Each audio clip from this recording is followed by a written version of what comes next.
far. Don't stop now. Reaching for a distant star. Don't stop now. Isn't it strange how we're safe at home? So that I counting days until a second go. If you're gonna make a change, you have to let me know. Turn this shit around, just out of top the youngs. It's all you need to do.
Reaching for a distant star.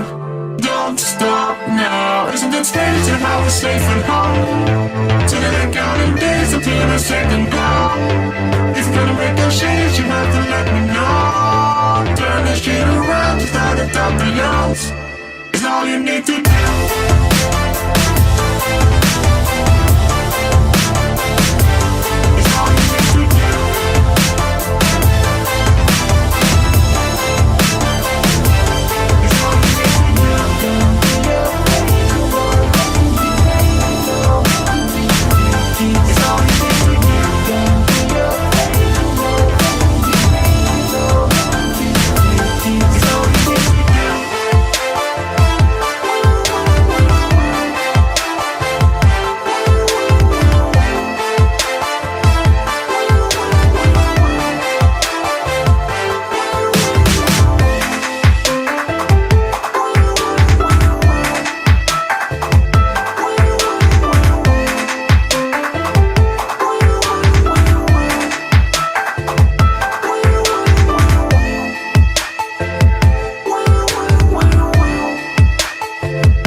thought that we'd go this far. Don't stop now. Reaching for a distant star. Don't stop now. Isn't it strange how we're safe at home? Till the counting days until the second blow. If you're gonna make a change, you have to let me know. Turn this shit around, just out the top of yours. It's all you need to do.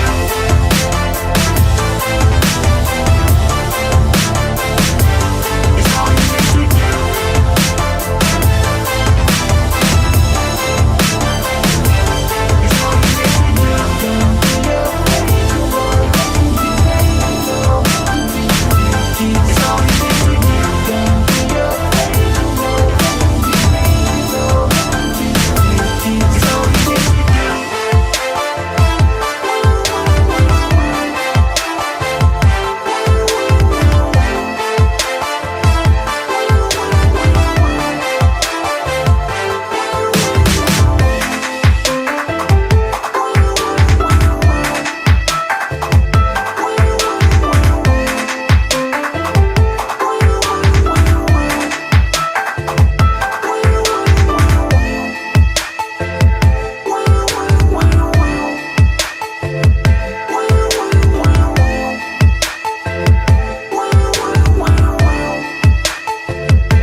Don't stop now.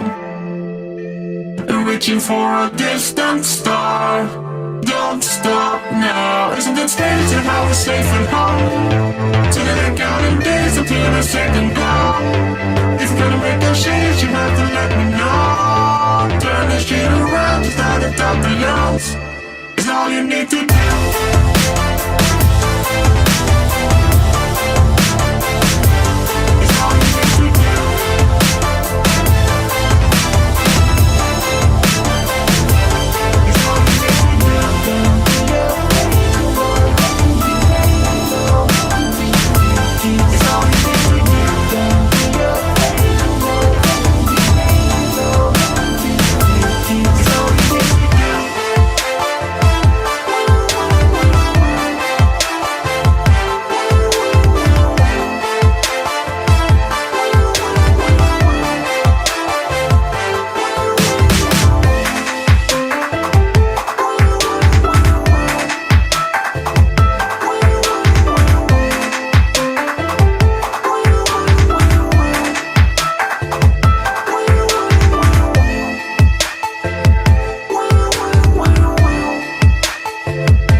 reaching for a distant star.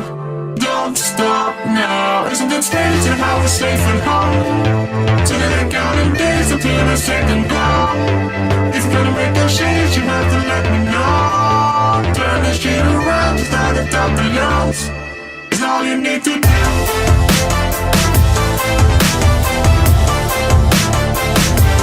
It's all you need to do.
Don't stop now.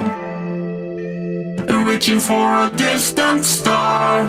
Don't stop now. Isn't it strange how we're safe and home? So that I'm counting days until the second blow.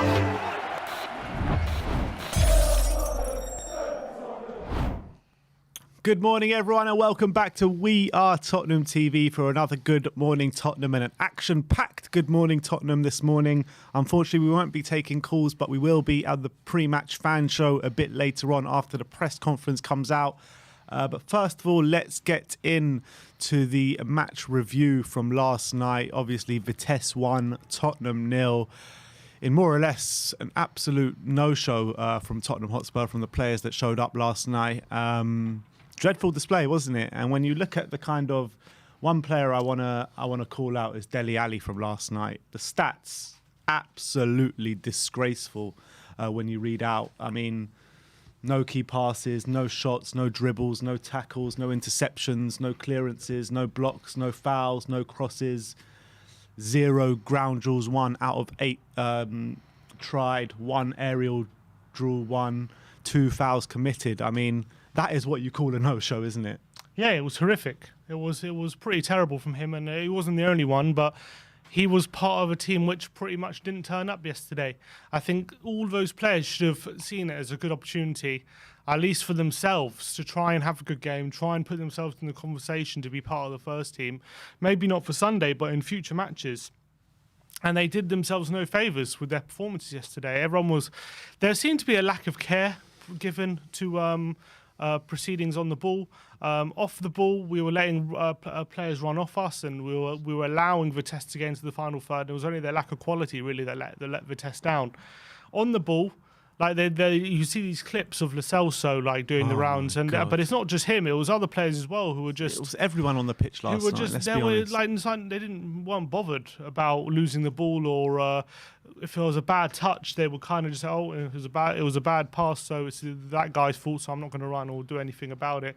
It was like they weren't bothered about it yesterday, and it was really disappointing to see. And it was it was just a waste of time watching the game pretty much, because I felt like there was nothing to it. There was no one trying to prove themselves. There was nothing to get excited about. The only players who were trying hard were the young players like Gil and Scarlett, but they can't do it on themselves. I thought the defence had a fairly okay game. Tanganga, Sanchez, even Rodon to an extent. I thought Rodon did have some shaky moments, but I thought all in all those three players were all right last night. Even Ben Davis, Yeah, I think the defence was okay. I guess. I mean, Vitesse were nothing special to battle, were they? I think Sanchez was pretty good, apart from the one moment where he had a dodgy header, which didn't quite make it back to the keeper, and he got a bit lucky. Rodon was covering.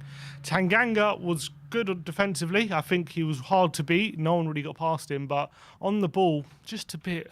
I just don't feel comfortable with him on the ball. Whenever he tries to move forward and do a few dribbles, and he never releases the ball quickly and tries to do a pass and move or anything like that. He seems to kind of decide, once he gets the ball, he decides what he's going to do, and then nothing that happens changes what he's going to do. He's not very flexible in that. If he decides I'm going to go on a dribble, it doesn't matter how many players come at him, all of a sudden he could all of a sudden get three players on. He's like, no, I'm still going to dribble. And he ends up losing the ball quite a lot. And that's the worry I have with him when he's on the ball. I just don't see him very as I keep saying, he looks like a centre back playing a right back. That's what he looks like. For me, the real problem last night was the midfield. Winks, Dele Alli, Lo Celso. I thought all three of them were absolutely dreadful last night. There were some good moments in there from Lo Celso, but all in all, it was absolutely dreadful. And those clips doing the round of social media, just absolute weak passes, really disgusting actually, just watching it. But I mean, what is it with Lo Celso? Why does he play so well for Argentina, and then when he comes back here, he just can't do anything? I don't understand why. He's played right side centre mid when he's much more comfortable on the left. I don't know why. Everyone else, when he goes to Argentina, he's always on the left, but for Spurs, he's always on the right, either his right wing or right centre mid or whatever. I think yesterday, for the first hour or so, he wasn't bad, and then for the last half an hour, he was absolutely dreadful. And I think he was getting frustrated, because I think he wants to be more involved in maybe the attacking play, maybe involved in a team around him who likes to keep the ball and likes to play some football. We weren't interested in doing that yesterday.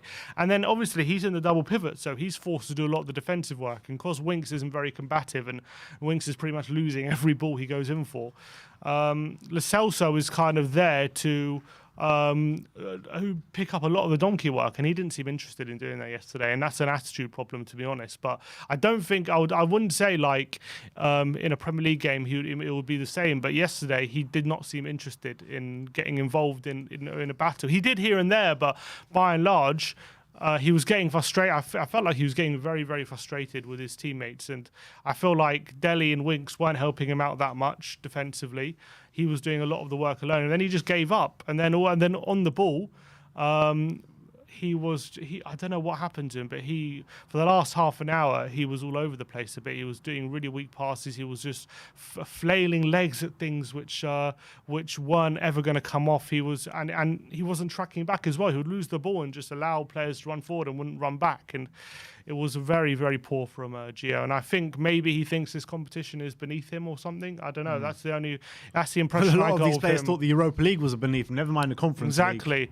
I feel like maybe he feels like he should be in the first team. Maybe he's frustrated that he's part of his second string team. But you look, at the moment, that's reality. Until he proves that he deserves to be there ahead of Ndombele, then he's in this second string team. And as much as he's doing great for Argentina, he's got to do it for us. And that's the only way he can break in. And he probably is frustrated when he goes off to Argentina. He's playing with Messi and he's playing with all these amazing players and he's smashing it out. He's getting man of the match and he's like, oh, he's been playing so well. And then he comes back to Spurs. He's playing a few minutes in the Premier League, not even actually this weekend. And then he's playing Conference League against Vitesse in the second string team where all the good players are left at home. And he's doing, not only that, he's doing all the defensive work as well. So he's like, I can't be asked for this. Yeah, but what does he expect when he has to come back and he only has like 48 hours to prepare for a game? You know what I mean? Like, you're not going to go straight back into the team. I know some players did, but we had pretty much no choice with those players. You know, Emerson had to play pretty much because Tanganga's not a proper right back. And Romero had to play because he's levels above any other player that we've got in centre back. So Lo Celso's just not of that ilk. He's not that much better than Ndombele. He's not that much better than anyone else we have in midfield that he walks straight back into this team. I know. I'm not saying he should, but I'm just saying I'm just trying to get into Lo Celso's head about why he put in such a terrible performance, especially in the last half an hour. About why he seemed to just give up.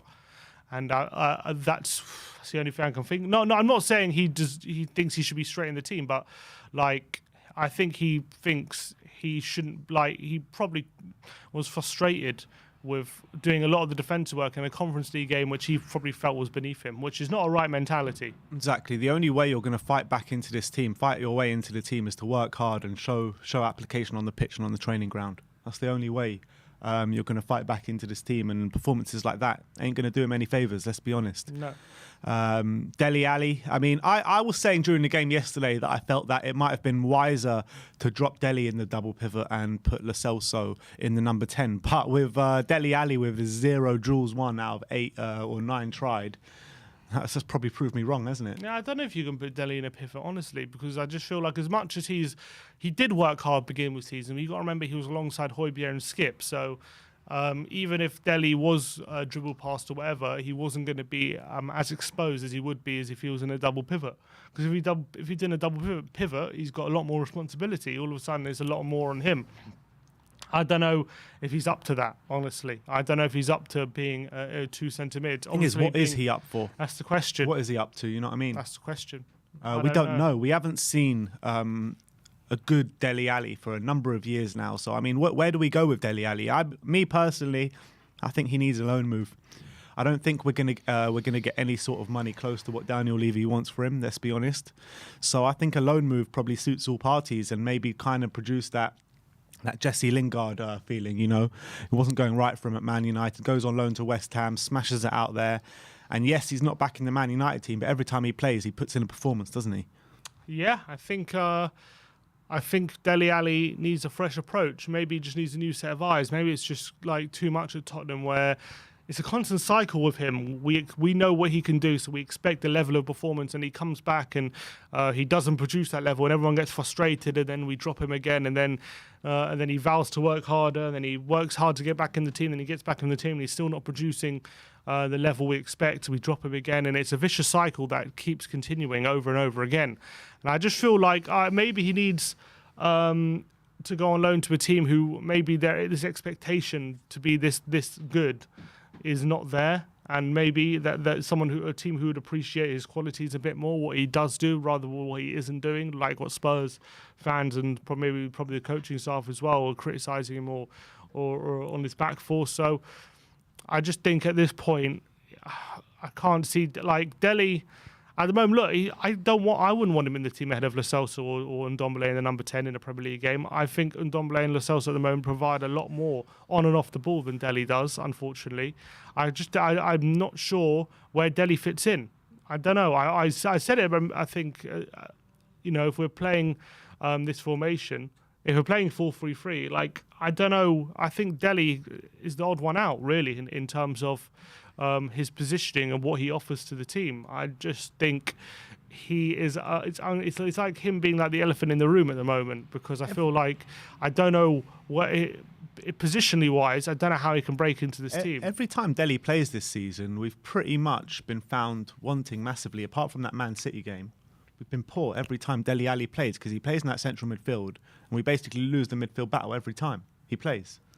I wouldn't say we lose the midfield battle, but one or two things happen. Either he's doing a really good job off the ball and we don't look very creative or look like creating chances going forward, or he's not that combative off the ball, and he's still not creative on the ball. Like, he hasn't been good on the ball pretty much this whole season.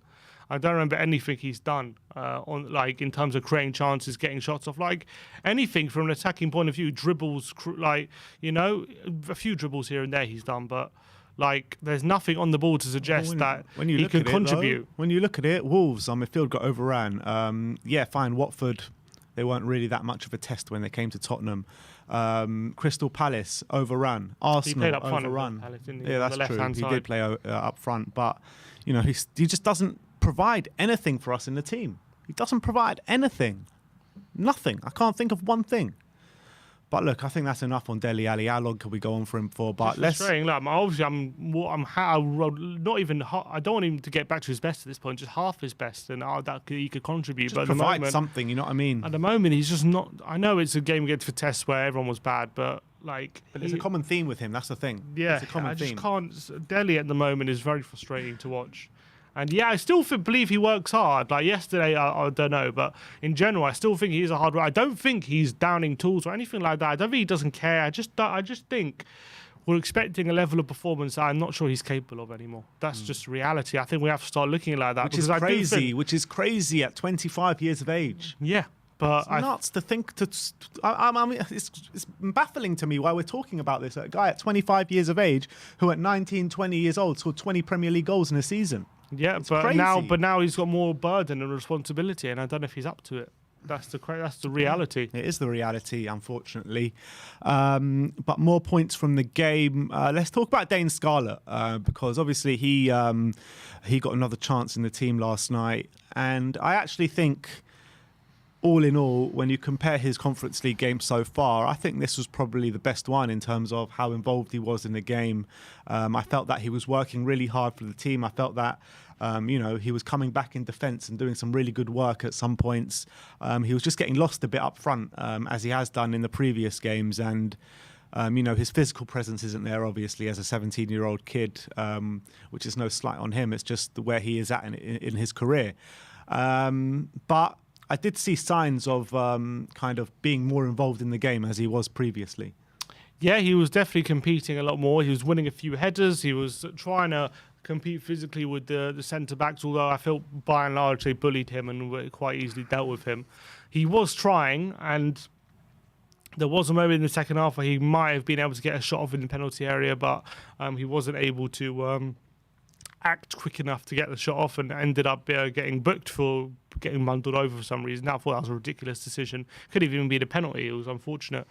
But again, look, as much as I think it was a bit better, still not really involved in trying to get chances or shots or anything like that. He was a bit better at attempting to hold the ball up. There was a moment right just before he got taken off, actually, which he rolled the centre back really well. But unfortunately, the ball ran through to the keeper, who was able to clear it. And I felt like he lunged into the keeper. Although he didn't make contact, he did lunge in. And that was, I felt, a consequence of a bit of frustration from Scarlett, I felt, because I felt like you could see his eyes light up when that chance came. And he was barely getting a sniff all game. So I felt like he thought this was his moment to try and get a shot or something, and it still ran through to the keeper. And that's why I decided to dive in, because I felt like he was like, look, he's still getting very frustrated. So that was a thing. That was the thing. I just look again. I think he did fine for his age and whatever, and the experience will be very good for him. But in terms of us relying on him to do anything for us, you can't rely on a 17-year-old. Let's be honest. He is 17, and he plays like a 17-year-old against men. Unfortunately, that's the truth. The thing is about someone like that, if you're going to come in, I think you need to have like pace about you if you're going to kind of override the physical factor if you can. And I think that he doesn't look that fast, which is the thing. Like, he peeled off a few defenders a couple of times, but he just wasn't fast enough to get to the ball. Yeah, it's physically. And if he had like pace about him, then maybe he could have done something yesterday, but he doesn't seem to have that much pace about him. I think he does have a bit of pace, but again, when you're running, some players have a pace that can compete in the men's game at 17, but I'm sure once he grows into his body, he'll get that a bit faster. And it's not just about having pace, it's about powerful running as well. It's about able to run and shake people off as well when they're running behind you. There was that time where he peeled off the defender, right? And, you know, you thought he was going to get there first. He wasn't going shoulder to shoulder with the defender or anything like that. It was a clear run at the ball, and the defender just got there before him. And yeah, and I just thought he would have been faster than that. It's a physicality thing. You think so, yeah? It's a physicality thing, I'm telling you. It's because pace can be a bit deceptive even at a young age. It just pace at 17 is not the same thing as when you're 20, 21 and you've got a bit more muscle about you. And once you build that, you'll get that bit faster and you get a bit more of that power running for you when you grow up a bit. I just think he's a teenager, and that's just reality. He's trying to play. It's a boy trying to play in a man's game at the moment, and I just feel like he's being harshly judged. We're like, everyone's looking at him and saying, "Oh, is he ready? Is he going to make it?" Like that. Those judgments should never be leveled at players so young. I think it's ridiculous, and unfortunately, we've put him in this situation because we don't have any other choice but to see what he can do. I don't think he's a slouch or a slow player. I just think he's 17 and he physically hasn't yet grown into his body, and that affects your running as much as your strength as well. And I think that's just reality at the moment. That's just what I feel. I'd love him to get a chance to go and see what he can do, if he can get a shot and get a good finish or something. But at the moment, he's not being able to get the opportunities because off the ball, they're a thing. Even strikers off the ball, that's where a lot of your goals and movement can come from. And if you're physically not able to get away from defenders, it's going to be extremely hard for you to even fashion a chance or a shot or anything. That's just reality, and I think that's the level he's at the moment. Yeah, I probably agree with that. And I mean, all these people kind of coming out on social media, coming out in the live chat and stuff like that, saying, you know, I don't see anything in Dane Scarlett, you know, and ready, ridiculous. Pretty much throw him away already. I mean, it's completely ridiculous. The guy's 17 years old, hasn't grown into his body, got a big future ahead of him, and we just need to be patient with the guy. He's 17 years old. I mean, what age did Harry Kane break into the team? Yeah. 21. Exactly. So 4 years. 4 years later, further on in his development. So look, we're going to have to see what happens with that one. But I definitely back him for sure. That's for sure, to become a top player for us. But look, what happened last night. 1-0 against Vitesse. It was a shocking performance, and probably happy to close the book on that game for now. Yeah, we move. Exactly. And it brings us on to our next topic, which is a big game this weekend. West Ham away at the London Stadium. Big London derby in terms of the season. Big London derby in terms of the teams. We need to go to West Ham. We need to get some revenge from what happened a year ago today or last week, obviously when we drew 3-3. It's going to be a tough game. West Ham, obviously, they're a much better side than what they were a couple of years back. They're performed really well in Europe last night, a 3-0 win. They're going really well in Europe, actually. And actually, their league form isn't as good as probably what it was last season. They're stuttering a bit, but you know, they're going to come into this game with full of confidence. They're going to think that they can do us over. They're going to come with the right mentality, and they always play well against us at the London Stadium, let's be honest. So how do we combat this team, and how do we go out there and get a result this weekend? Yeah, it's going to be very difficult because they've got good quality in their team, and they're going to be on top of their game. They're going to be up for the fight. We all know that. In terms of resting players, I know we rested 10 players, but they also rested quite a few important players as well. During the Europa League, you know, Antonio got a good rest, Benrahma, Fornals, Zuma, some like really important players for them. So it's not going to be easy at all to combat what West Ham give, and they're a very aggressive side, very physical side, especially away when we're going to be away from home. The crowd are going to be behind them. It's going to be super difficult. They're going to be so confident, you know, considering the results. They beat us last year 2-1, and they got obviously the 3-3 draw at the Tottenham Hotspur Stadium. So the recent history is in their favour, although they don't have Jesse Lingard anymore. So they're going to be super confident, I'm sure about it. It's their cup final. They're like the players like Declan Rice, you know, who's gone to World Cup, Euro finals and World Cups now and whatnot. So he's like they have players in their squad who rightly can puff their chest out about how good they are and that they don't need to fear anyone. So it's all about having, obviously, the midfield battle is going to be crucial. Højbjerg and Skip up against Souček and Rice. That's going to be... It's a big battle, isn't it? That's going to be a tough one. Battle. It's going to be a tough one. We're going to have to make sure that we don't give them any sort of joy and don't give them any encouragement as to overrunning us in midfield. We need Ndombele to step up as well, because Fornals will probably start in that number 10. He's a very hard worker in the centre mid. As much as he's got quality, he works really hard as well, and he's part of that unit. They're a really well organised, proper David Moyes side. When David Moyes at his best. Every single player in that team is a hard worker, aren't they? Every single one. So it's going to be really hard to definitely get a win if we're going to get a win.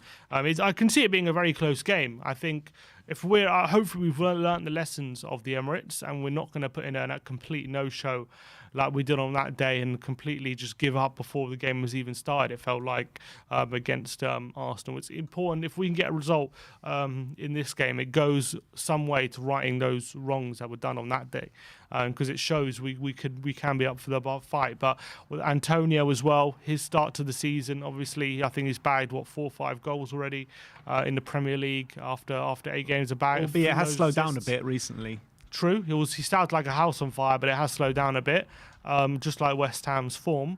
But he's going to be up for this one, and he's turned into such a good striker, I must say. Physically, so strong, so hard to deal with in the air. He's really good in the air. If you get the balls into the box, he's very likely to get a good spring and get a head on it. His finishing is so much better than it used to be. It used to be the thing that lets him down, but now he's able to hold off defenders. He's able to use his pace to get beyond them, and he's able to have the finish as well to put it past the keepers. So Romero is going to be so crucial in this game to make sure that to stop the ball getting into Antonio. Don't let him hold the ball up and bring other players into play. If we can make sure he's super aggressive against him. Look, Romero's dealt with stronger attackers than Antonio, so he knows how to deal with strength like Lukaku or other players of that ilk. So I'm confident he can do that, but it's going to be very, very difficult. Maybe if Antonio pins himself to Dyer, then we might be in a bit of trouble. If he starts backing into Eric Dyer rather than Romero, then I can see him getting a lot more joy there. So it's all about tactics. But if we can somehow stop the ball going to Antonio at source, then that's going to will go some way to stifling West Ham. And then, look, our front line can hurt anyone in the Premier League when they're on form. They really can. So it's all about keeping it compact, keeping it tight, making sure the balls to Antonio don't get through. Benrahma obviously has a lot of individual quality as well, shooting from outside the box. He's really stepped up this season, Benrahma. Yeah. He's been fine. He's been, again, another player who started really well this season, despite as well slowing down a bit. But we need to stop and don't let him shoot too much from outside the box. Don't let him get into central areas. Emerson's going to have to be on him like a rash as well. It's going to be really tough. But it's about how we react. It's not about reacting, being about proactive, about knowing how West Ham are going to come at us. And then having the likes of Son, Lucas and Ndombele being on top of their game, working in the spaces, making sure when they're dribbling, they're on their A game, not getting easily tackled and easily dispossessed, making sure they're beating their men, winning their individual battles. And, with the likes of Son and Kane there, if we can get the ball to them, fashioning chances, we've got every chance of winning. We do have every chance of winning. I'm so sure of that. But it's about how we do it, because West Ham are going to be so compact. Yeah, and we do have a fairly good record at the London Stadium, all in all. I think we've beaten them there more times than they've beaten us there. I think so, that's for sure. So, but I think they've beaten us probably more times at the Tottenham Stadium. Is that right? Since we've beaten them there? No, we beat them under Mourinho. So it's 1-1-1. Yeah. 1 draw, 1 win, 1 loss at the Tottenham Stadium. So, I mean, it's not the greatest record, is it? But look, it's West Ham's, the old cliche, West Ham's cup final. But I think it's a bit more than that now, because West Ham are a much better team than they have been in the past couple of years, or definitely since the Premier League has started. This is probably their best team since the Premier League has started. So it's going to be a very tough game. And I just really hope we come out there and really give a performance for the fans, because the fans deserve it after, that 500, I think it was 500 Spurs fans out in Holland last night. And they just don't deserve that after travelling all that way, spending all that money and just seeing that dross on the pitch. They need to come back and they need to show the fans that they're here to fight. I know it's going to be a completely different team, but when you look at the two teams in Europe, West Ham and Spurs, obviously Spurs made a completely changed side, complete dross on the pitch. West Ham, they made a few changes. They rested quite a few players last night, but came away with a 3-0 win. Yeah. Does that show the mentality of the squad? Does that show strength and depth? What does that show? Definitely shows a bit. Look, they chopped and changed half their teams. I'm sure if Spurs did similar, we would have won yesterday. But I think obviously it shows that they can slot a few players in and out. Everyone knows their role and what they can do in this team under Moyes. Tactically, everyone's up to speed. That's what it shows to me. I think set pieces. I think they scored 2 goals from set pieces. To be fair, so that is the Dane. That's what I'm really worried about this weekend because everyone knows about us and defending set pieces. Yeah, and Craig. Well, I don't know if Craig Dawson will play, but they scored. They won the game against Everton from a set piece as well.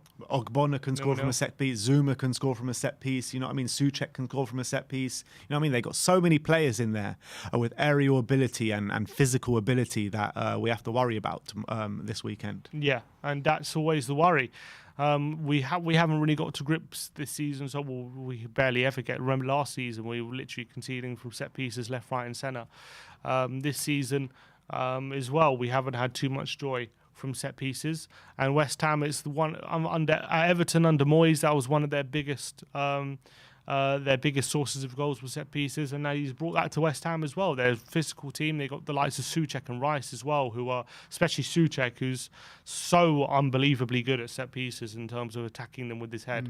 Like he is so hard to stop. Even the best, he regularly gets goals against the bigger clubs from set pieces. So it's going to be super difficult to stop them, but we have to be on our A game. We have to make sure we don't give away too many set pieces, too many corners and free kicks and stuff like that. We have to make sure that we're on top of our game fully. Otherwise, no Aurier in the team this time. Yeah, exactly. We can't be giving away too many fouls. We can't be giving them too much encouragement. It's going to be so hard to do that. But we have the quality. I really believe with Skip and Højbjerg patrolling things, we have a solid base there.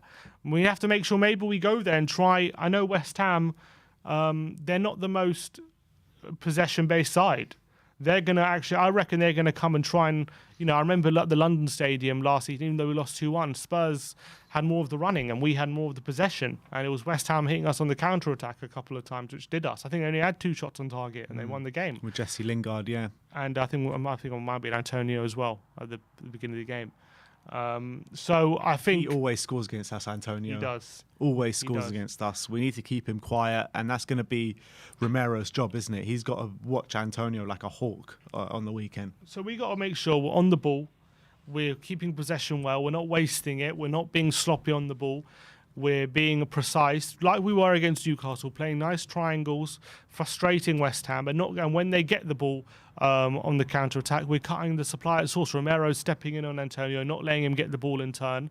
Emerson is being tight to Ben Rama, not letting him shoot from outside the box. These are main things. Then also not allow, and if we're going to concede free kicks, do it high up the pitch, where it's near the halfway line or in the West Ham half. Don't concede free kicks in and around the penalty box on a consistent basis, because one of them will go in, just judging by how good they are at set pieces. So that's how we win the game. Make sure possession-wise we're on top of our game, and we're patient. We don't panic.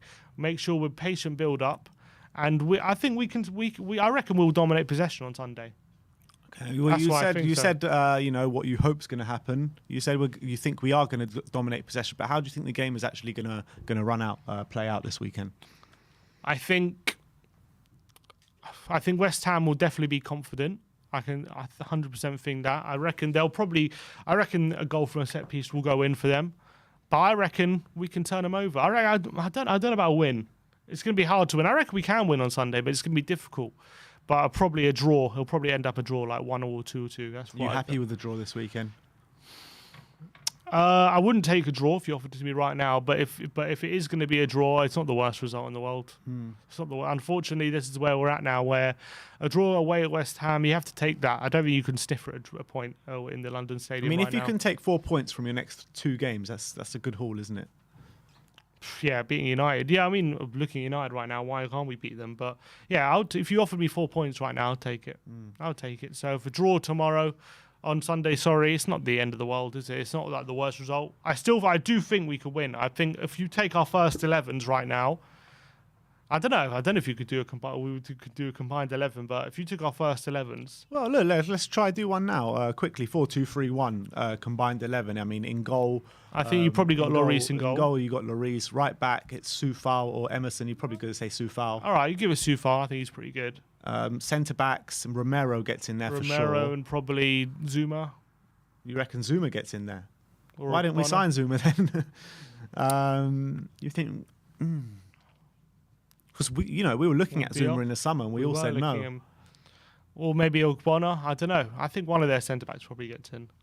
All right, we'll give it Zuma. We'll give Romero and Zuma. And left back. Yeah, I think Reguilon's better than Cresswell. As much as actually, I think Cresswell's Cresswell. a good player. He's Very good, player. but he is good and but he gets a lot of assists from set pieces and stuff in open play. I think he's getting the wrong side of 30 now. I actually don't think he's decent, but I'd rather have Reguilon in my team. Do you think Cresswell's one of these players, a la Matt Doherty, that everyone kind of rates him a lot more because of his numbers? Probably.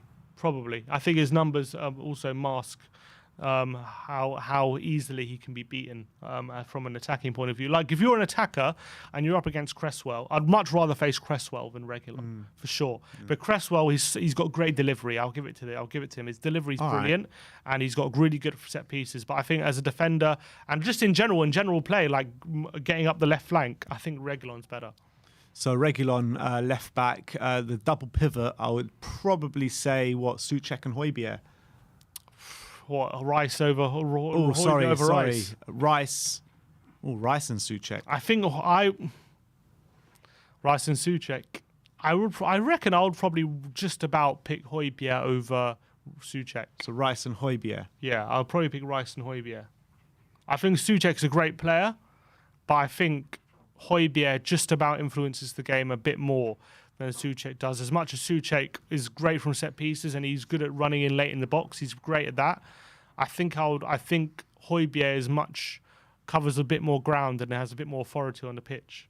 So all right, Rice and Højbjerg in the middle, left wing Sonny, right wing. Who do they have on the right wing? Benrahma, or is he the left wing? Well, Benrahma's on the left. They have like maybe Fornals. Well, Fornals is more in the centre. I think Lucas goes on the right then. Trying to think who they have on the right wing. Who do they have on the right? Bowen. Jared Bowen. I think Lucas is probably better than Bowen. Yeah, I'd give it to Lucas.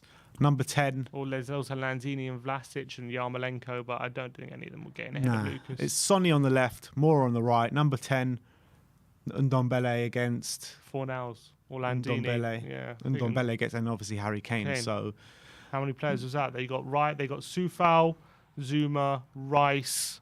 And that's it. So 3. So that's what I'm saying. Although there were a few tight calls in there, I do think Tottenham overall do still have a better first 11, player for player. So if we can make sure that we're dominating possession and let our quality shine through, there is no reason why we can't take 3 points. There's no reason to be afraid of them, but you have to respect them and what they can do, because they're going to come at us and they're going to be super confident, and they're going to, I can even see like early doors them getting a goal just like Newcastle did, flying out the traps. But it's important, even if we do concede early, just keep calm, keep playing the ball like we did against Newcastle. Don't panic, and I'm sure our superior quality can shine through if we allow it, and don't get overawed by the occasion. In the combined 11, what manager gets in, Nuno or Moyes? I mean, you would probably have to say Moyes. Although at the end of the season, you might be saying something different. But I do think, obviously, Moyes has had a great career as a manager despite a few failed moves. Obviously, his job at Everton was brilliant, and he's doing a great job at West Ham. Nuno did great at Wolves, but you'd probably have to pick Moyes, wouldn't you? Would you say Moyes' job at Everton was better than what Nuno did at Wolves? Yeah, probably. Like by a long way. Like, what did Everton actually achieve under Moyes? They got Champions League that one season. Yes, they were just consistently. But they did get relegated a couple of times under Moyes. You'd say only once I can recall they really got relegated. Maybe once. Maybe it was once. Yeah, I think it was just before. It was the season after they got Champions League. Actually, look, I think the job he did at Everton for the having how consistently they were in the top top six. So I think the top six so consistently throughout his time there. So I think you got to say he did a great job. Just did steadying the ship, did a stable job brilliantly. You got to remember he got the Man United job off the back of that, and that goes to show how highly rated he was. Technicality of a legend. On a technicality, no, but he did well. I think he did really well, and I think Nuno, he got 2 7th place finishes, and then it started to falter a bit, and it just shows how hard it is to keep up those standards year in, year out. And it's even hard. I'm sure it's harder now in this day and age, but he's proving now West Ham. He already came in once to West Ham, and then they let him go despite him doing his job of what he was brought in to do, and then they brought him back, and again he kicked on again, and he has this knack of developing players in different positions like Arnautovic and Antonio, like completely revamping how they play, and he's doing a really brilliant job in that way. Everton, I would say, they didn't win a trophy under him, which they probably think was a bit of disappointment, but they were regulars in Europe. Although I can't remember too many times they went far in Europe. To be honest, I think in the Champions League they never even made it to the group stages. They didn't. They got, and then not only that, they went to Europa League and they got knocked out as well in the qualifying. So that wasn't good. And I can't remember too many times in Europe in general when they were in Europa League they got maybe beyond the round of 16. Yeah, I don't remember too many times. So I don't think it happened once. I don't think it even happened once. I think they might have made the quarters once. Really? Maybe. Not that I can remember. Maybe once. I can't remember too many times. But I just think, but in terms of the club they were and how they were regularly around the top 6, that was impressive. That was impressive to do. And obviously you have to keep rebuilding the team as well in doing that. And he did that successfully, keeping up the standards. But maybe people look over it with rose-tinted glasses in terms of what he actually did, in terms of really getting to serious parts of winning silverware or anything like that. I can't remember even Everton ever getting to a final, like a League Cup or FA Cup final. I remember they lost on penalties to United in a semi-final in the FA Cup. I remember that clearly. I don't remember them ever making a final. Correct me if I'm wrong. I can't remember off the top of my head either. Did they ever make a final, lads? Any people in the comments people always know. I don't think they did. I don't remember them ever making a final. So that goes to show maybe that's his level of manager. He's just not that elite manager, is he? Yeah, credit to Moyes who are keeping Everton in that 5th, 6th spot for a long time, but to be fair to Nuno, coming up for the Championship and finishing 2 consecutive 7-spot finishes, and the season after that, if he didn't have that crazy injury problems that they had at Wolves, maybe they would have done it again. So I mean, he did a very good job there at Wolves, Nuno. Yeah, he did. And if you survey any promoted club, any club right now in the Championship, and you tell them you're going to get promoted and then finish 7th and 13th, they would bite your hand off. For even that 13th finish. Yeah, obviously it shows it was a bit of a decline, but it's so hard that I think in this day and age, that's the thing, because back in the day, right, managers back in the early 2000s or whatever, or mid 2000s, managers got a bit of time and a bit more leeway, where if right now it's unless your progression's like this, up, unless it's always like that, you're gonna be in trouble, right? If your progression starts to plateau or just go down a bit, then all of a sudden people start talking to you about getting sacked because we're not seeing progression, blah blah blah. But back in the day, it used to be okay, we saw progression the last 2 seasons, although this season it's been a bit of a dip. Next season we can kick on again. But now you're not allowed that. It's as soon as you get that dip, you're out of the door. And that's it. That's how they work nowadays. Yeah. And back in the day, for example, Kerbishley, he was in Charlton for 10 years, just being mid-table for the whole 10 years, because that's where they were happy with that. They thought that's the, and then you see where they are now. Ever since they sacked him, now they're nowhere. Yeah, because they couldn't keep League up. One now or something. Exactly, and I think the lack of patience is clear. I think if Nuno was managing Wolves back in 2005 or whatever, they wouldn't have sacked him last year, or they also whatever it was, mutual consent or whatever. He would have been allowed more time.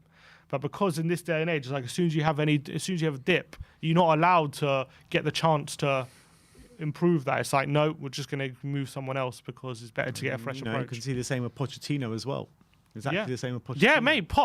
Look, I know we were 14th after 12 games and whatever, and we probably wouldn't even have got top 4 in that season. But who knows what would have happened if he would have stayed on and given and allowed a chance to get it right again. It was like the first time, even if you make the argument, which you could, that he was getting it wrong and whatever, lost his mojo. Why not give him an opportunity to put it right? It's like managers don't get opportunities anymore to put things right. It's like you're getting it wrong and that's it. Now because you got it wrong, you're out the door. And it's like, okay, I got it wrong. Can't I have it? Like I was saying before with Nuno, like when he lost 3 games in a row and everyone's saying, oh, he needs to go. He needs to go. Like it's 3 game. Like can anyone see him improving? And I was like, I know he's getting it wrong, but can't you just give him an opportunity to get it right? And you've seen, given opportunity, he's got the balance right, and now we're starting to play well again. It's like managers just sometimes need a bit more time. Yeah, completely agree. But some people are saying they lost in the FA Cup final to Chelsea that one year. I remember that year. That was when Louis Saha scored, I think, in the first minute. I remember there, and then they lost 2-1. I remember that. But let's end with our score predictions. What are you going for? I said 2-1 to Spurs, I think. 2-1 Spurs. Did I say 2-1 to Spurs? Yeah, No, you said you can't predict the Spurs win just before. No, did I say 2-1 Spurs in my I don't know. We haven't done that yet. I'm trying to remember what I did. I think I said 2-1 Spurs. I'm going to go 2-1 Spurs. I'm going to go confident. I've gone 2-1 Spurs as well. I've gone 2-1 Spurs as well. But you guys let me know your score predictions for this weekend in the comment section below. That is our match preview for the West Ham game. Do tag us in some tweets that you want us to react to, and my brother will react with you. I've got to... Shall we end the stream now? What? Because we've got to predict the Prem. Okay. I've got to go to do this thing. Oh. Do you want to just put the thumbnail on for a minute and then come back? Or you can go to react to some tweets. Okay.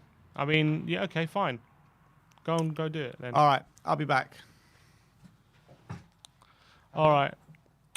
Tag us on Twitter. I'm going to go through Twitter now and things people have tweeted. Let me just join the run. I'm going to join the link. One sec.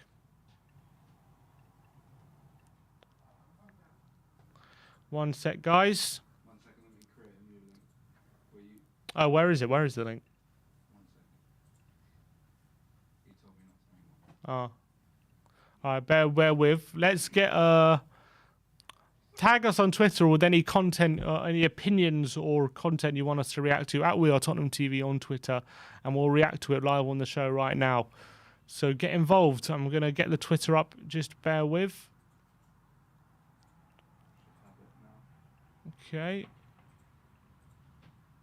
There you go.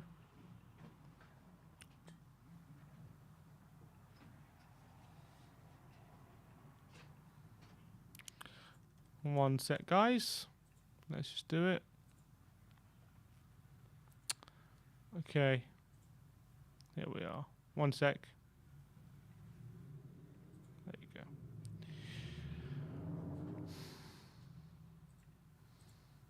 All right, people are tagging us. Here we go.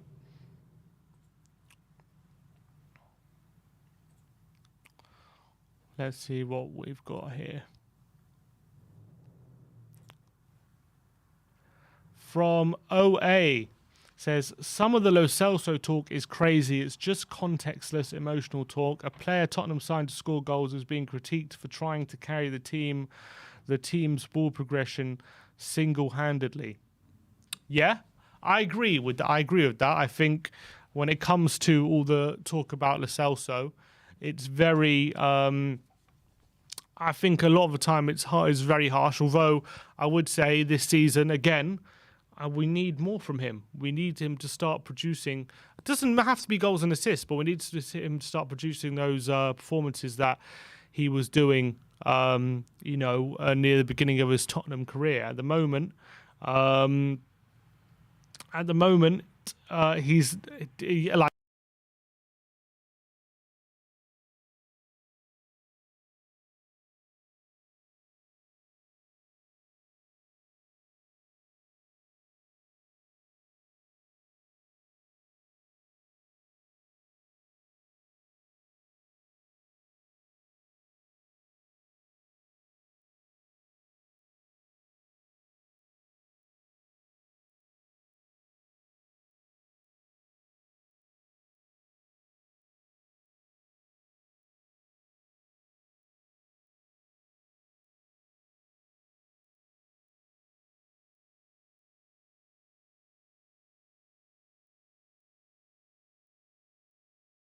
14. Yeah, that's what I'm. Yeah, I think he's right. I think Lo Celso was. I wouldn't say he was sacrificed, but he was definitely. They didn't put him in a position where it was his could get the best out of him for sure.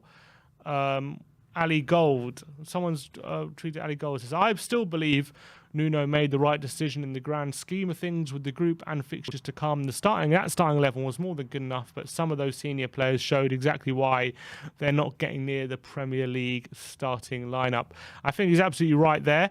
I think the team yesterday should have been enough to go to Vitesse and win. I still think they need time to gel together. That's probably why I was so disjointed. And also Dane Scarlett, without a focal point, it's very difficult to get to keep any sort of sustained pressure and hold the ball up and keep the ball in their third when we don't have a proper focal point to play off. And unfortunately for Scarlett, he's just not up to it just yet. Cody Mack. He said yesterday is why Tottenham don't win trophies. Not enough depth to keep first choice players rested. Having to choose between competitions. Backups not good enough to get the job done whether against less opponents or in replacing injured first team players. Same old story, and that's absolutely right, Cody. Can't disagree with that. You see all the teams that have won trophies a lot of the time. Either they win the trophy because they prioritize that trophy over the league campaign, and so they're always playing the first team there, and when it comes up against a last 16 or a quarter final or whatever it is in that competition, they'll rest players in the Premier League, or it's a Man City or a Chelsea where they can just rest players in that competition and still have enough quality to get through. And unfortunately, the only way Spurs will win a trophy is either rest players in the Premier League and go all out for the trophy, or we won't, pretty much, because as soon as we rest players in the cup, we start losing game. We go out. That's the reality at the moment. Yeah, absolutely spot on. But shall we go over to our Predict the Prem? Let's just read out a few more tweets while we're here. All right.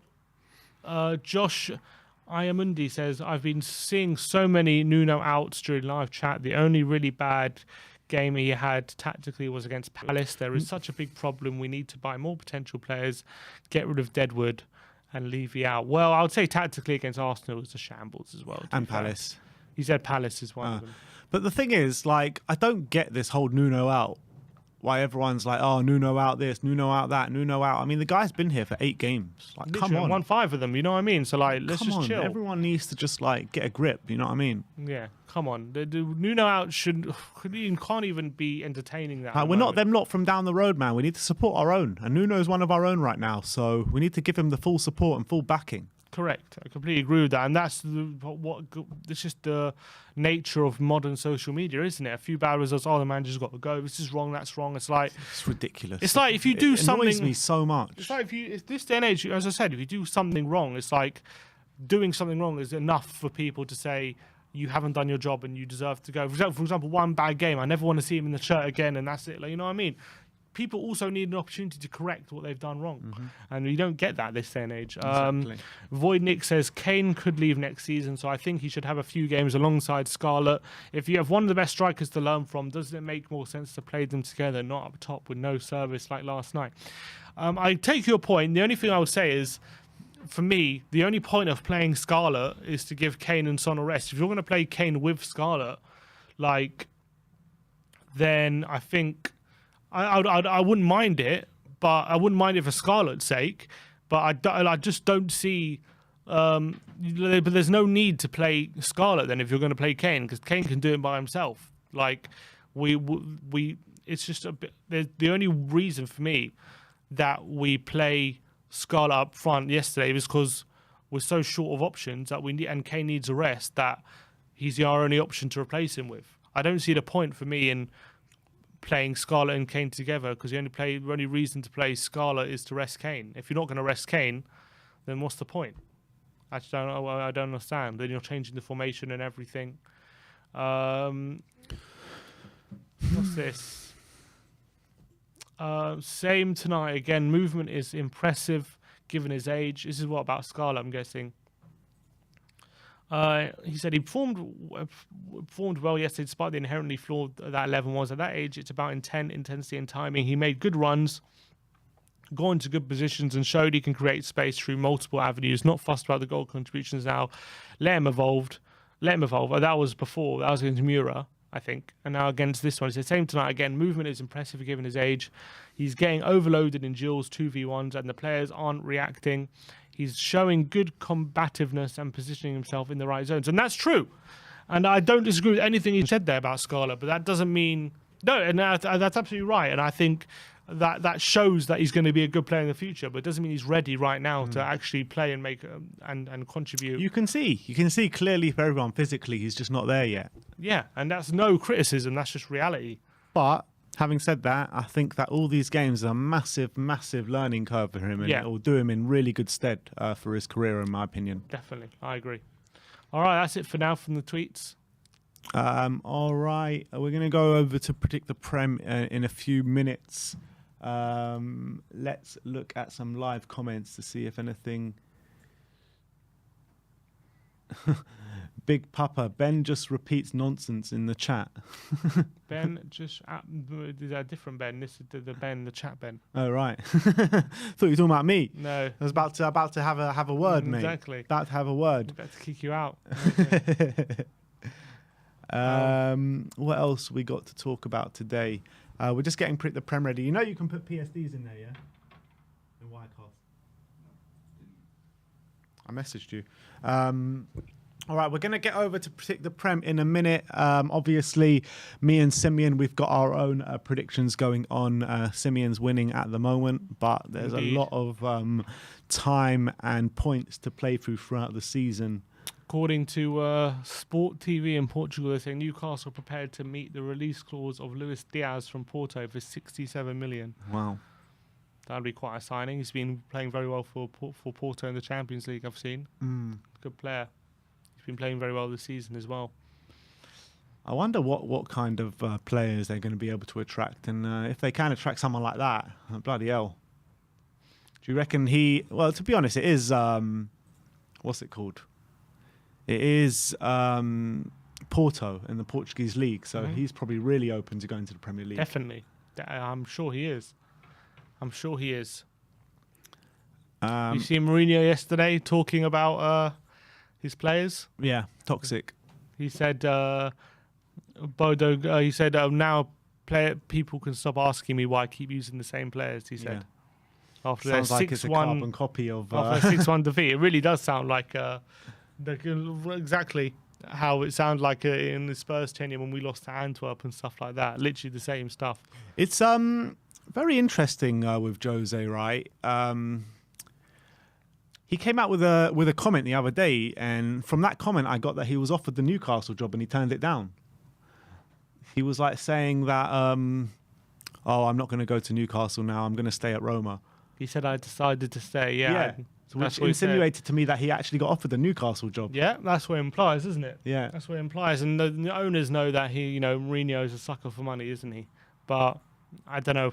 Maybe it's just his English. That kind of, when he says, I decided to stay, maybe it just meant like I'm obviously staying. Tango bin Al-Sheed says Jose speaks facts, and he definitely does. I mean, the majority of what comes out of his mouth is facts. True. Really is. Like looking at, like, at Man United, time, at Tottenham. Everything he said pretty much has always been pretty much true.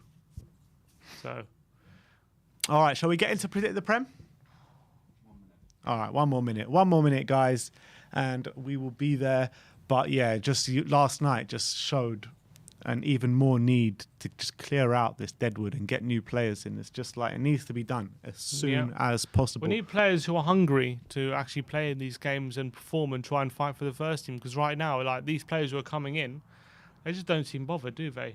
They don't seem bothered about these They've been games. here for too long. It's gone too stale. They've been here for Champions League, now they're playing Conference League, and they're just like they feel like it's not for them anymore. Mm-hmm. That's what I feel. All right. Okay. What are we on? Everyone, we've got 357 viewers at the moment. Everyone scroll down, smash that like button, smash that subscribe button. We've brought you a match preview today, brought you a match review today, and now let's bring you a predict the Prem as well. I'll wait for Vinny to count me in, and then I'll go for it. You need the intro as well. May as well, yeah. Yeah. Okay, intro now.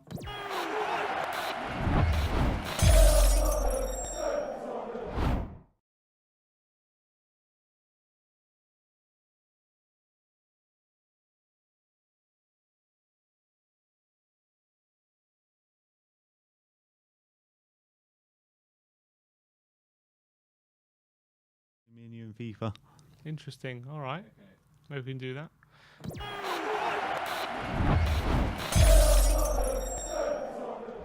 What's going on, guys, and welcome back to another episode of Predict the Prem, where me and my brother go head-to-head in Premier League predictions. As you can see right now, the scores at the moment are 115 to Simeon, 101 to me. Simeon is winning, as you can see by his smug smile on his face, but there are a lot of points to play for. And let me just remind you how the points work. It's 5 points for a correct scoreline, 3 points for a correct result, and both teams to score 1 point for a correct result. And then there is a star man where we pick one man each week, and it's 2 points for a goal, 1 point for an assist.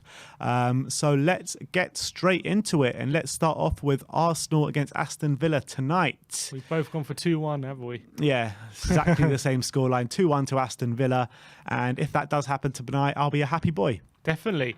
I just think Villa hopefully will want a reaction to their 2 defeats on the trot, despite even though they lost 2 on the trot, it wasn't the worst performances. You know, they were in the game for large parts against Spurs, although Spurs at the end deserved the win. And then they were 2-0 up against Wolves and then lost it in the last 10 minutes, 3-2.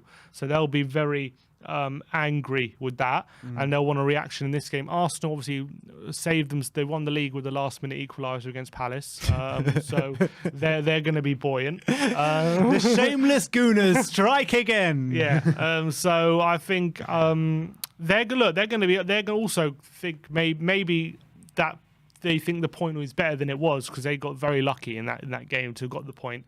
So I think Villa, I got a feeling, going to shade it with Watkins and Ings up front. I think Arsenal are going to really struggle to contain them, and John McGinn in the centre. He's been I think we in the beginning of the game we struggled against Villa, and we grew into it, and we ended up winning. I think if they play like that against Arsenal, Arsenal will struggle more than we did. You never know, Arsenal could have a great 8 minutes again. And Oh yeah, what an 8 minutes he said. Oh, of those 8 minutes we were just so good, he said, but we just couldn't keep it up. It's like, mate, 8 minutes. But anyway, I've gone for 2-1. Yeah, 2-1 Villa. Yeah, so have I. But guys, keep up to date in the chat. I want to know your predictions as well. So let me know what you think is going to happen between Arsenal and Aston Villa tonight. Let's move over to the Saturday games. The early kickoff is Chelsea against Norwich, and we've gone exactly the same again. 2-0 to Chelsea. 2-0. Yep. No Werner, no Lukaku, but I still expect Chelsea to roll over Norwich in this one. Norwich, unfortunately, they just don't have the quality at the moment to competing against these Premier League sides. I don't know where a win's coming from at this point for Norwich, let alone, or even a goal. They scored yet this season, maybe one against Leicester. Norwich. I think they have scored a few, yeah. So I think it's going to be so difficult. I think Chelsea will find a couple bits of quality, whether it be Ziyech or Havertz or Mount. They still got bags of ability. I just don't think they've got that ruthlessness at the moment to win this game 3-4-0. But I think they'll win it by 2. Yeah, I agree. I think that without Lukaku, without Timo Werner, I think they are going to be struggling up front for goals. But against a Norwich side, I don't have any... they're definitely going to win this game, and I think by 2 now. I think anything more than that is a bit of a stretch without their players up front. So let's move on to Crystal Palace against Newcastle. You've gone 2-1. I've gone 3-1. For me, the reason why I've gone 3-1 is because they've been struggling. They've been playing really well, Palace, right? But they've been kind of getting really bad hands. Last minute goal against Brighton, last minute goal against Arsenal, and a few other results where they really... Yeah, Spurs only win this season. I know, it's mad when you think about it. We've only won one game, which was against us. 3-0. And I think that in this game, I really think that they know they need to put Newcastle to the sword. They need to get that 2-goal cushion, so they're not in the last few minutes really struggling, really worrying about that goal, and that anxiety to kick in and all that kind of stuff. So I think that they'll go 3-0 up, and I think Newcastle will get one back. But yeah, I think it'll be a comfortable win for Palace this weekend. Well, Newcastle got the no manager bounce now without Steve Bruce, so I think I think in a way it might lift the Newcastle fans even more with Steve Bruce now, because they're clearly very happy about that. I think Newcastle will put in a performance and they'll try and get into this game, but I think Palace will be too good for them. I think Palace have been brilliant so far in the last few games in terms of, I know results-wise not been great, but performance-wise they've been playing so well. I don't know if Zaha is back or not, but either way, I think they've got the superior quality, and I think they'll just shade it 2-1. I think it's just a matter of time until Palace start getting proper points on the board, to be honest. I think they look like a really solid outfit this year. They really do. They do, and they got the players as well. As I was saying, Olise, Olise Zaha, Edouard, and then Benteke seems to be getting back to his best as well. That performance against Arsenal was out Zaha. Yeah, no, Zaha, Conor Gallagher's been brilliant, and also Eze's to come back. And when Eze gets back, is he? He's to come back. He's Right. still a few months away, but when he does come back, mate, they've got some serious attacking options. Yeah, so 2-1. Sim's going 2-1. I'm going 3-1. Let me know yours in the comment section. Everton, Watford, we've gone for the exact same scoreline again, 2-1. I mean, Everton, sometimes when they play these kind of teams at home, they do kind of come unstuck, but not against Watford. They usually do beat Watford. Ranieri with his second game in charge, I think they can get a goal after that disastrous performance against Liverpool, but I think Everton will just have a bit too much for Watford in this one. Yeah, I think they'll shade it. I think Watford, obviously, second game under Ranieri, they're going to try and, I think, start putting in a performance for him, because they need to. After 5-0 in his first game, you're like, oh God, how bad can they get? But I reckon they'll sharpen this one, but I don't think it'll be enough to get a point. Unfortunately, I think Everton with Richarlison back will just be too good, and it's going to be 2-1. All right.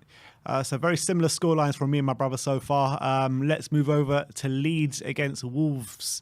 I've gone for 1-0 to Wolves. I've gone for 1-0. I'm going for Leeds to sneak a point in this one. It's been a very bad start for Leeds, hasn't it, so far? But I just think that I know Wolves playing well at the moment, but I just feel like they're still not very clinical, despite the fact they won 3-2 away at Villa last time out in what was a last-minute winner. I just think Leeds will have enough in them in the tank to get a point in this one. I mean, I think that I've been really impressed with Wolves, even when they weren't getting results this season. I think that Bruno Laga's got them playing well. Recently, Raul Jimenez has really come to the party as well. So I got a feeling that Wolves will win. But the problem is with Leeds, I think they can turn up on their day. They really can. Just this season, for me, they seem to be suffering from second season syndrome. So I think at some point they will come good this season, but at the moment they're not playing well. So I'm going for a Wolves 1-0 win. Let's move over to Southampton against Burnley. I've gone 0-0.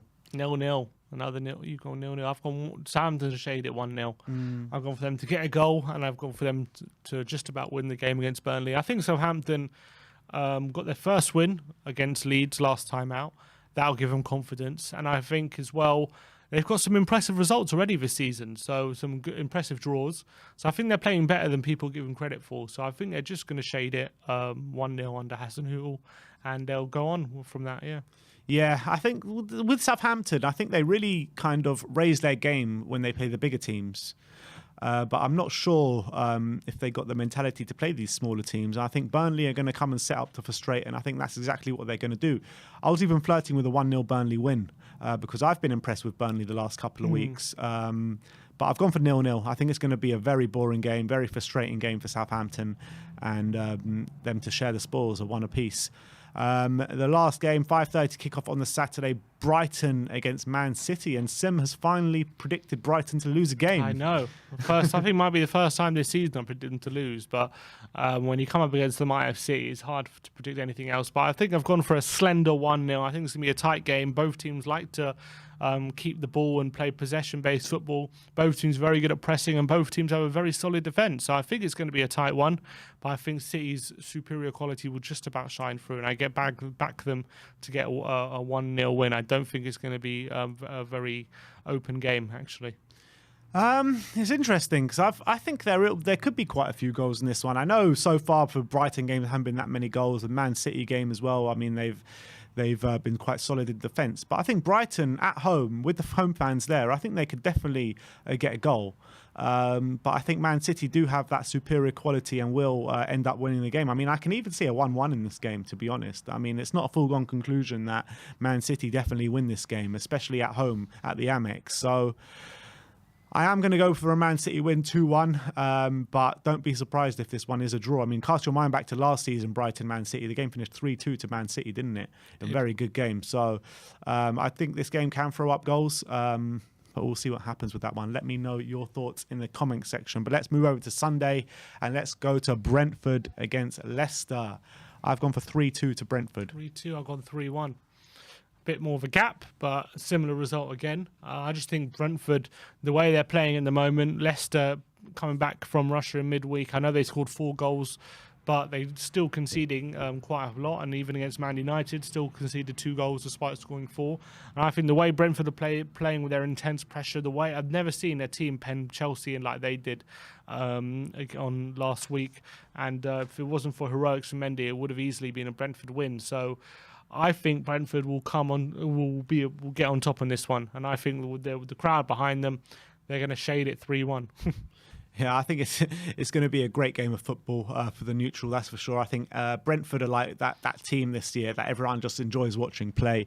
They've been involved in really good games of football this season. They haven't kind of got over the line against a big team so far this season.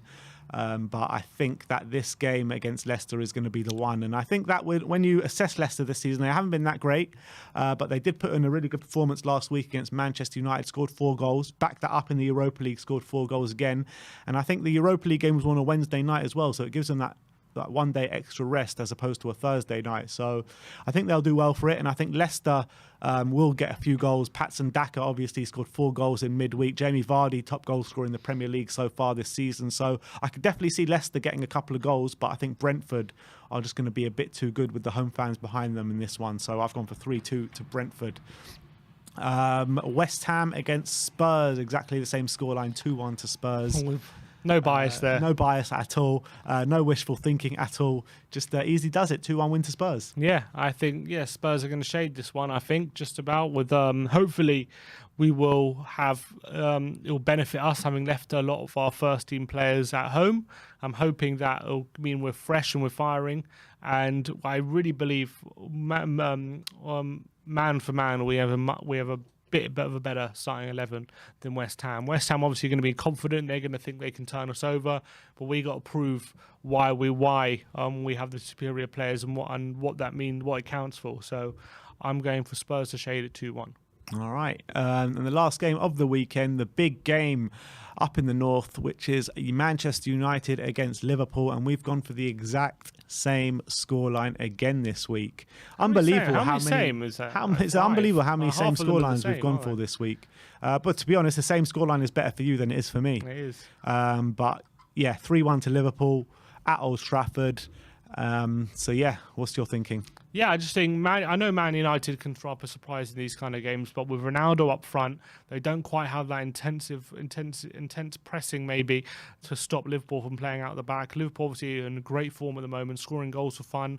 I think United are going to find it very hard at the moment the way they're defending to stop Liverpool from scoring, and I think they might get 1 goal on the break, but I can't see Man United getting a result in this game, unfortunately for them. I think if they were maybe to play Rashford up front with Greenwood and Sancho maybe in a front three without, if they were to drop Ronaldo, they would have a better chance of this game, in my opinion. Basically, that's what I would say in this kind of game. But can you drop Ronaldo? That's the thing. Can you drop Ronaldo? Is Oli strong enough to drop Ronaldo? Oh, I would. Not because I don't think Ronaldo benefits their team overall. I just think in this game against a Liverpool side who are so intense, who are always moving around, making you move, you need everyone closing people down. You need everyone on point with pace. Ronaldo just doesn't quite suit that, I feel. But if they were to have Rashford or something up front, they might get a more draw in the breakaway than they would. If you drop Ronaldo for Liverpool at home, that's a massive sign, isn't it? That Ronaldo's clearly on a massive decline. Potentially. But I think that's what needs to happen. I think if they're to get a result, if they're to more chance of getting a result. I don't think it necessarily helps them that much offensively, but defensively is where it really helps them. Otherwise, I think they're just going to get opened up. And with no Varane, Lindelof not looking great, I can really see Liverpool taking United to the edge. Salah here. 9 games in a row. Can he make it 10? He can. And that brings us on nicely, actually, to our star men. I've gone for Mo Salah. You've gone for Edouard. Odison Edouard. I have Newcastle at home. I've backed him to score a goal. Why not? He can do it. I think Edouard. I've gone for Palace to get 2 goals, and maybe he can get a brace. It's interesting how you've gone for Palace to get 2 goals, you've gone for Edouard, but you went for Liverpool to get 3 goals and didn't go for Salah. Yeah, because maybe Liverpool more likely to share the goals around than Palace. Maybe.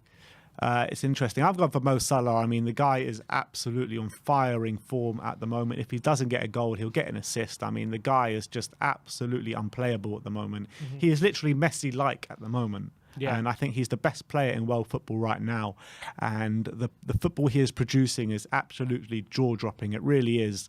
And I don't say that lightly about a player that doesn't play in the Lily White. So I think that I've gone for Mo Salah. I've gone for 3 goals to United, and I think Mo Salah can definitely get 1, if not more than 1. So my star man, Salah. His star man is Odson Edouard. Let me know in the comment section below who you think your star man should be this weekend. That is our Predict the Prem. Scores on the doors are 115 to Sim, 101 to me. Let's see who comes on top this week. Let me know in the comment section below who you think is going to come on top this week. Is it going to be me or is it going to be Sim? And also let me know your predictions in the comment section below. We'll see you next time. Like, subscribe and comment. And as always, come on you Spurs.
Don't stop now. Reaching for a distant star. Don't stop now. Isn't it strange how we're safe and home? So that I'm counting days until the second goal. If you're gonna make those changes, you have to let me know. Turn this shit around, just out of doubt the else. It's all you need to do.